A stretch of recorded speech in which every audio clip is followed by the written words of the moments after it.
Hey guys, welcome back. Eric Smith, contributor on the Five Reasons Sports Network here, also a co-host of the Scouting Combine with Hassan Patel. And in this video, we're going to go over my Week 9 grades for the Miami Dolphins offensive line. I don't want this to be a I told you so type of show, but from the beginning of the season, I told anybody that would listen that I felt like this offensive line was in better position than a lot of other people did, and that the biggest issue that we've had with the offensive line over the past couple of years is continuity, and that goes from the offensive scheme down to the offensive line coach and then down to the personnel that are actually on the field. And I feel like from an offensive line perspective, if this team is finally starting to gel and get the right combination in there. I'm not saying that this has to be the end result and that the 5 players that we have on the offensive line are the best players that we could possibly get, but this is what you can come to expect from this Kyle Shanahan outside zone type scheme, where they're not looking for superstars along the offensive line. They are looking for the right pieces that can work together and continue to grow throughout the season. And that's exactly what we had against the Bills. So with that said, we're pretty much at the mid-season point here, and in past videos, I would go over each player's individual grade, and then I would share, a good or a bad or a combination of those type of clips from that player. And the reason I was doing that was to, kind of try to make my case that my opinion is one that you can trust when it comes to the Miami Dolphins offensive line. So, we're at week 9 now, and if you're still tuning into this channel, then I feel like, you probably do trust me pretty well with that type of stuff. So we're going to change it up starting this week, and you can let me know whether or not you like the new format that we're going to do, at least for this week. But instead, we're going to kind of go through the grades fairly quick at the beginning of the video, and then once we're done with the grades, then we'll dive into some of the videos that I posted on Twitter, which I do every week. When I'm doing my grading, I will go out and post videos as I find them with a few notes, but I thought that this platform would be a good opportunity to expand on some of those.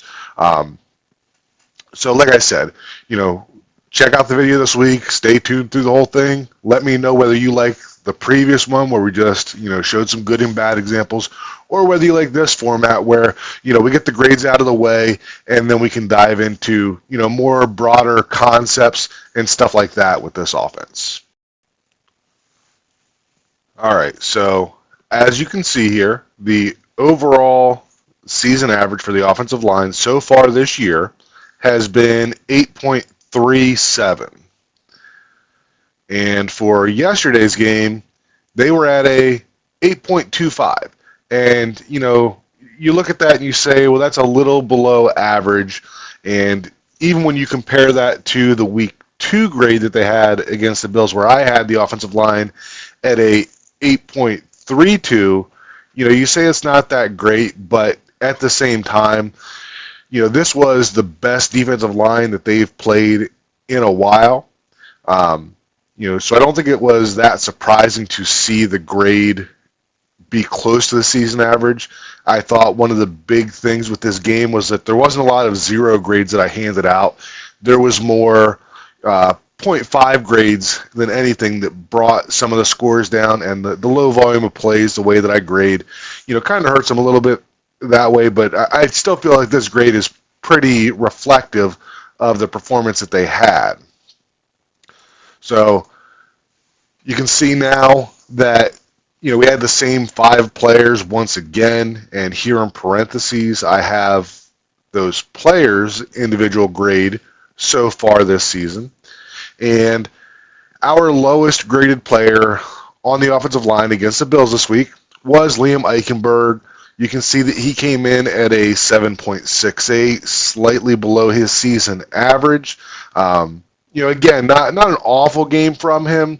I think that the way that the grading has worked out, that probably if you're around an 8, you're in pretty solid position.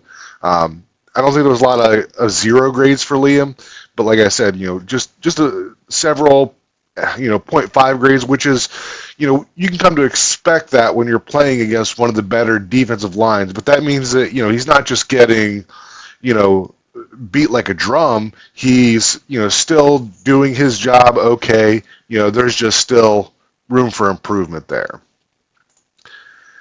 Our next one is going to be left guard Rob Jones. You can see that he is a little above his season average at 7.79.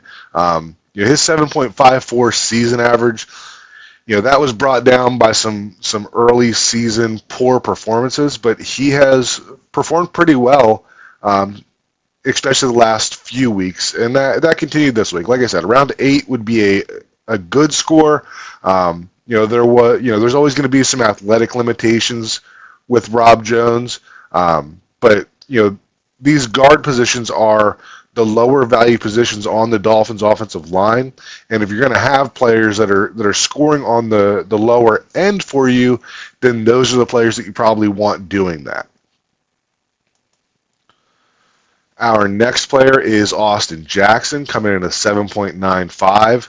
You can see that his season average is 8.67, so this is a bit below that. The Bills were always a tough matchup for Austin Jackson.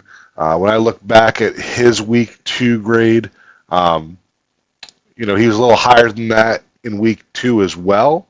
But he had some really impressive plays in this game, and I think that he was able to cut down on some of the really bad ones compared to that game. And then we get to Teron Armstead jumping up to an 8.73. I had a total of 3 negative plays for him. But again, that wasn't just 3 plays that he just flat out got beat.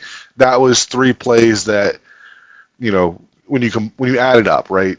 The ones he got beat really bad are zeros, and the ones that he, could have done a better job were 0.5s. And those added up to a total of 3. And when you compare that to the number of plays that he played and then put it into the formula for the grades, you come out to an 8.73, which is pretty darn close to his season average. And then not a surprise here that Aaron Brewer continues to improve every week, and that's saying a lot considering how well he's played, coming in at a 9.05, the highest this week, and continuing to bring his season average, which is also the highest on the team, up. Again, just a really good game by him. For him, I only had a total of 2 plays that were marked down. I think that all 4 of those may have those 2 points may have all been half points. I don't recall having a 0 graded play for him. So again, just a continued good season for Aaron Brewer. When you look at those grades, you might feel like those grades weren't as high as some of the ones we've seen recently, and they weren't. But when we look at how they've progressed through the season, and when you talk about these past couple of weeks, right, one thing we've talked about over and over again is that you don't have that player who has the significantly low score, right? You had Eichenberg that did that back in week 5. You had Jones with his worst performance in week 4. And then you had Teron Armstead and Robert Jones back here in week 3. But outside of those, the grades have been, towards the top end and fairly consistent. So this is what we're looking for. We're not looking for everybody to be up here in the 10 range. That would be phenomenal, but it's not realistic, right? But if we can get everybody kind of close, performing pretty well, and we can avoid having that grade down here in the the low 7s, then you're probably going to be looking at a pretty good week most of the time. All right, so we're going to move over to the film portion of this video. And the first one we're going to look at here was one that I posted on X or Twitter, whatever you want to call it these days. And it was brought on because of somebody else's response to a tweet that I had. And he said that even if Tua catches this snap, it's probably a sack with how bad Austin Jackson got beat. And when I started looking at the video here, we're going to slow it down here. And, if you're just looking at Austin Jackson, that looks really bad, right? But if you expand that and you look at what protection appears to be executed here, it looks like a half slide to the right, and that would mean that Robert Jones, Teron Armstead, they're man-on-man, and then Aaron Brewer is going to have your A gap here, Liam Eichenberg with your B gap, and then Austin Jackson with everything outside here. And you can see off of the snap, Jackson sets kind of wide, maybe opens up a little bit, but at the same time, you can see Brewer going to the right, and that's kind of the indication for the half slide to the right. And as they go through here, you can see that Eichenberg's eyes are over here, but he's got both hands buried all the way into Daquan Jones, so he really doesn't have a chance to get back out here and help at all. You can see him reaching out late there. So I shared this video mainly to say, I'm not saying that, I'm taking all blame away from Jackson from getting beat on this, but if this is a half slide, like I think it was, then you can kind of understand why he thought that he might have some help in there and wanted to make sure he wasn't getting beat around the edge. And, in my opinion, I would not put this sack, outside of Tua's fumble. I would not put the blocking that led to the sack completely on Austin Jackson. All right, so on this next one, the yellow lines here, this is going to be an outside zone to the right. And the yellow lines represent the assignments for the blockers that are getting to the second level. So you're going to have Ingold would be coming into motion and getting number 3, Damar Hamlin. Liam Eichenberg comboing and climbing number 42. And then Rob Jones comboing, climbing number 43. But when Ingold comes in motion, you're going to see that everybody shifts over, all the linebackers. They all shift over to the left, and Teron Johnson comes into the picture. And that should, because Hamlin is moving out of the box, that should basically move everybody's assignment over one. And what we're going to see is that Ingold does a good job of adjusting his path, and he's going to number 42, but you've still got Eichenberg is still trying to go to number 42. Jones is trying to get over here to 43, and you can see the way that stuff gets kind of tied up here. Whereas as he comes in motion here, everybody's shifting, right? If everything changes here, and now Ingold is going to 42, Eichenberg to 43, and Rob Jones number 7, you can see how, based on these angles, Eichenberg and Jones could both hold their double teams a little longer and possibly create a lane here as Eichenberg is helping Brewer and then sliding off to number 43. So I just thought this was a good play to show that, there's still meat on the bones with this running game. There's still some occasional miscommunications, right? And I can't say that I'm 100% right, but what I can tell you is that both Ingold and Eichenberg should not be going to 42, and this is the best explanation I have as to what should have happened in this scenario. All right, next one here. So this is inside zone, and it's going to be to the left. And I give Mike McDaniel a lot of credit because he ran inside zone on the previous play, and it wasn't successful. And in the past, we've seen him go away from it, but he stayed with it this time.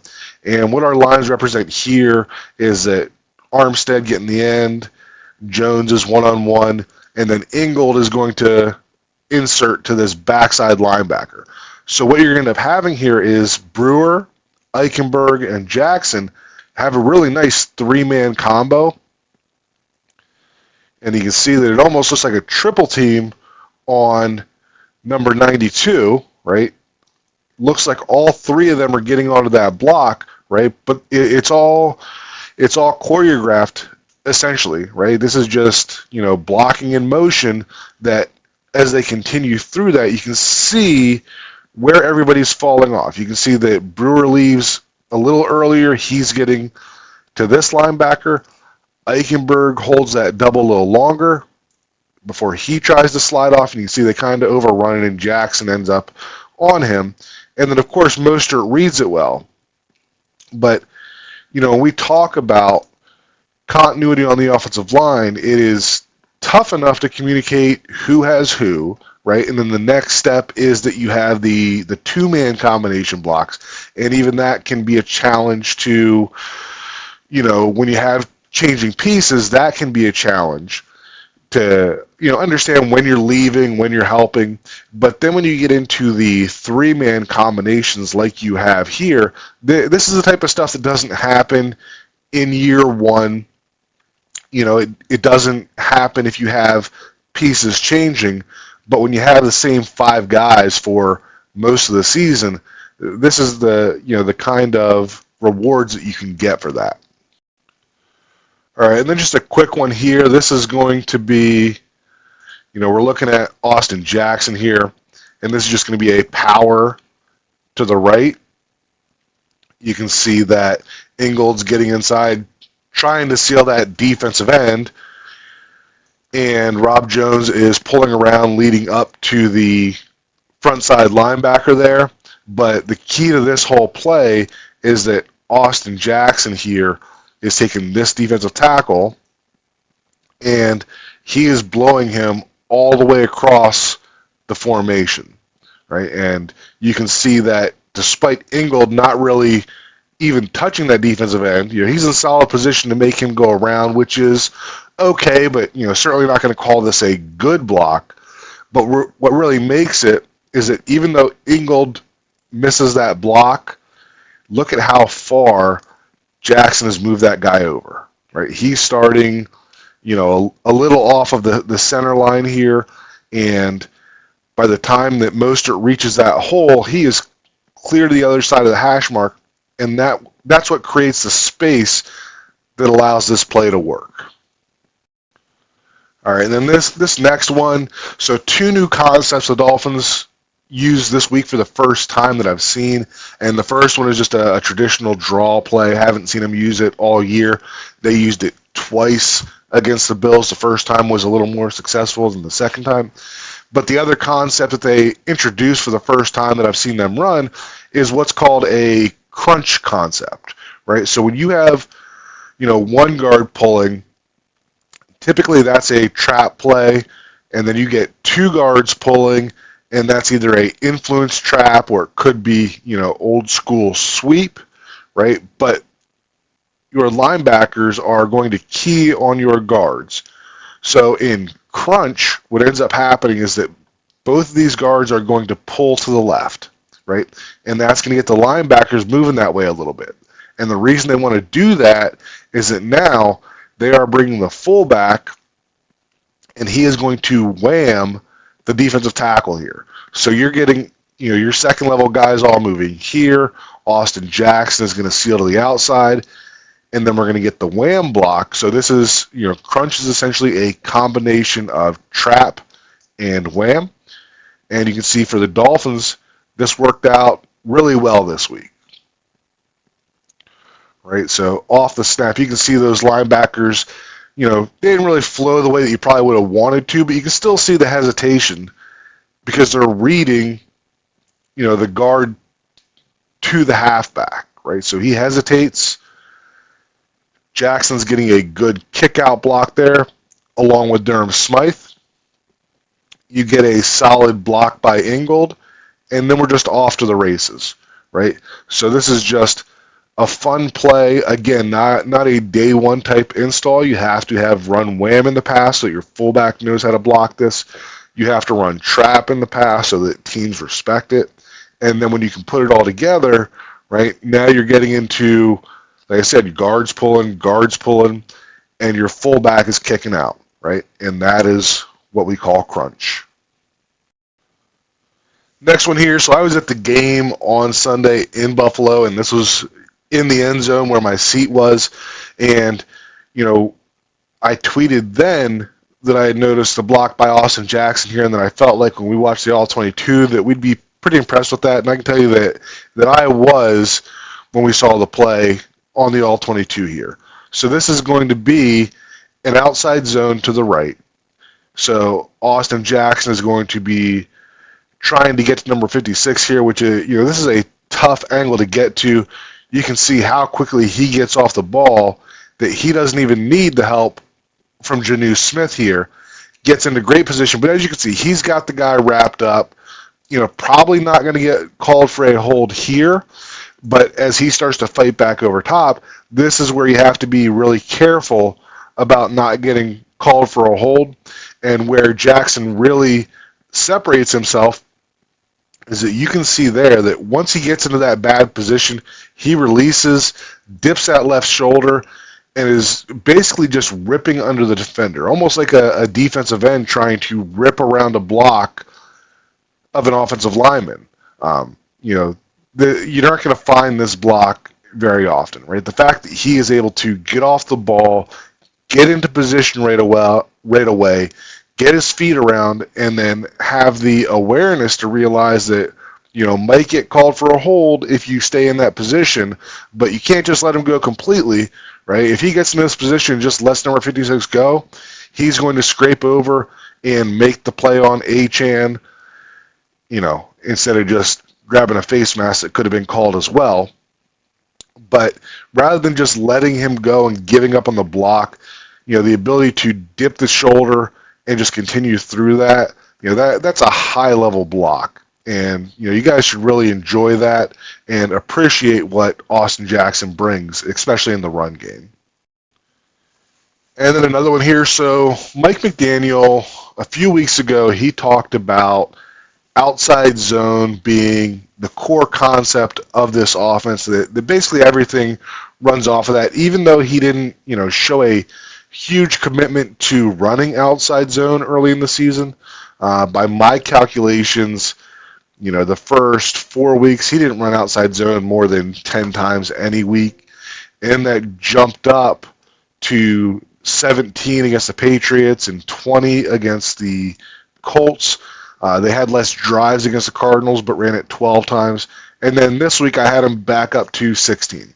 And when you see plays like this, you can understand why you want this to be a core concept of your offense. And where I want you to focus is Rob Jones. Right? And this is not a great block, right? I'm not going to tell you this is a highlight. This isn't a Pro Bowl level block. None of that. But what I do want you to see is the way that the outside zone creates this horizontal displacement is what it's called. And that's why when you look at the running backs that they bring into this system, the thing that they value most is the vision, right? And that's what you have here, is that, if you're looking at this leverage right now, you probably try to stay on path here, probably try to hit this up right between Eichenberg and Brewer's block, right? But you can see that Achane is seeing, look at all that space develop, right? Armstead does a good job of sealing him. Even though Jones is not, Rob Jones is not necessarily trying to move Daquan Jones laterally, that's exactly what's happening, and that's creating this massive gap that, a guy like Achane is quick enough to read, hop back into it, get through an arm tackle, and get a good gain there.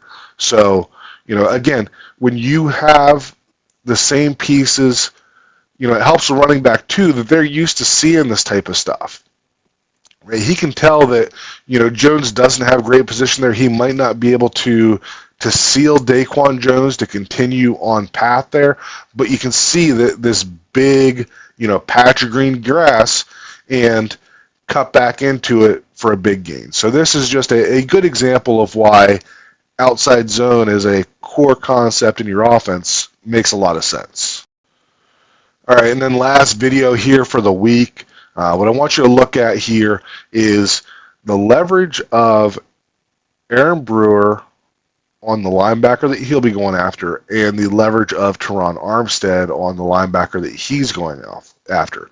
And you can see that, this linebacker is basically a full man over from Aaron Brewer, and Teron Armstead, who is one of the more athletic tackles in the league, even at his age now, right? His guy is more in the gap. So you would think that Teron Armstead has a better angle here. But what we end up seeing is that off of the snap, you can see that both linebackers, they're triggering basically at the same time, right? But the difference is going to be how quickly Aaron Brewer closes that gap and gets to his linebacker. And you can see that he's making contact now. He's making contact, 4 yards downfield, and he's getting onto that block, whereas Teron Armstead, like I said, one of the more athletic offensive linemen in the league still is not able to get to his linebacker, and his linebacker is the one who ends up making the play on this one. But, I just wanted to share this just to show, just how athletic Aaron Brewer is. If you get a chance, I definitely encourage you guys to go watch some All-22 and watch him on there. He is fun to watch, whether he is, looking for help in pass protection, whether he's pulling around, getting to the outside on screens or on reverse type plays that we've seen him used on, or just simply, making what is a very impressive block when you consider what they're asking him to do and you compare that side by side to another very athletic offensive lineman and see just how far ahead Brewer is. All right, that's going to be it for this week. Like I said, let me know if you like this new format or if you want me to go back to just, highlighting individual players and showing some good and bad plays from them. I thought this would be a nice change up and maybe something that you'd want to see going forward. But you guys can let me know which way you like more, if you'd like to see something different. As always, feel free to leave a comment below. Come follow me on X. And, I try to be as interactive as possible there. And, I understand that not everyone is going to have the same opinion as me. When we go back to that Austin Jackson play that was on the first video that I shared, there's actually a couple of guys that I really respect their opinion that see that differently than me. And you get into that with offensive line, grading. But there's nothing wrong with that. As long as everybody's respectful about it, I have no issues with that. I always enjoy the conversation. So, anytime you want to respond to a tweet or you want to leave a comment below, I certainly encourage that. And other than that, I guess we'll talk again next week. Thanks a lot, guys.